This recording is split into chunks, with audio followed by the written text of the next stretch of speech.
Europe 1, circuit court. Un autre regard sur l'économie.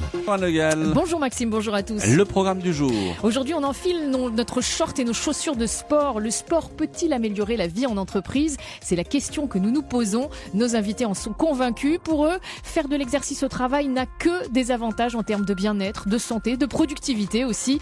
Le sport au boulot, c'est le thème de ce nouveau numéro. Nous avons un autre exemple de patron convaincu par les bienfaits du sport pour les salariés. C'est le patron d'une société de services marseillaise. Bonjour Nathalie Chevance. Bonjour. Vous êtes notre correspondante à Marseille. Nathalie, cette société existe depuis 5 ans. Elle intervient partout en France et elle part du principe qu'une entreprise est en forme quand les salariés le sont aussi. Quand on se sent bien, on est plus efficace, c'est ça? Oui, alors ici, le principe, c'est de former directement les dirigeants, les chefs d'équipe, les chefs de service, bref, les supérieurs, pour qu'ils deviennent coachs en quelque sorte et qu'à leur tour, ils montrent les bons gestes, les bonnes postures, les bons réflexes à leurs collaborateurs pour se sentir mieux. Alors ça peut passer par un échauffement quotidien dans un open space, pendant les heures de travail et pas simplement à la pause entre midi et 2.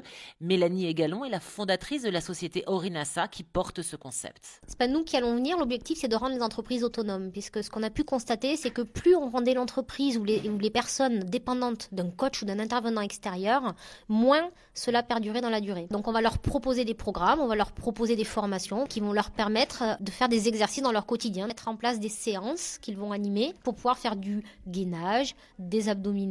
On a des problèmes de troubles musculaires, on a des personnes qui ont des tendinites, des personnes qui ont mal au cou, des problèmes qui ont de genoux. On fait un inventaire global pour pouvoir proposer des actions concrètes pour mettre en mouvement les collaborateurs. Le simple fait de se lever d'une chaise sans s'appuyer sur la table, ça constitue une flexion, ça constitue un squat. Donc pouvoir effectuer régulièrement des montées et des descentes de chaises. Les salariés en entreprise, quand vous les questionnez, ne réalisent pas du tout d'étirements.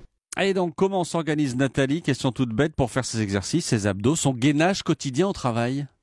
C'est vrai qu'il faut changer les mentalités, mettre un espace à disposition pour ses salariés.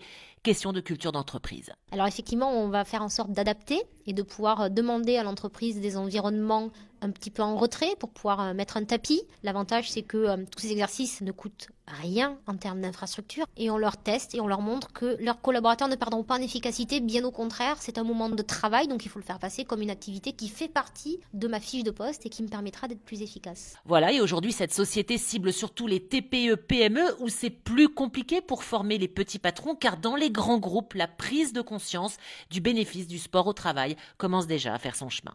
Voilà. Merci Anne Le Gall d'avoir été là. Merci Maxime Switek, merci à toute l'équipe partagée.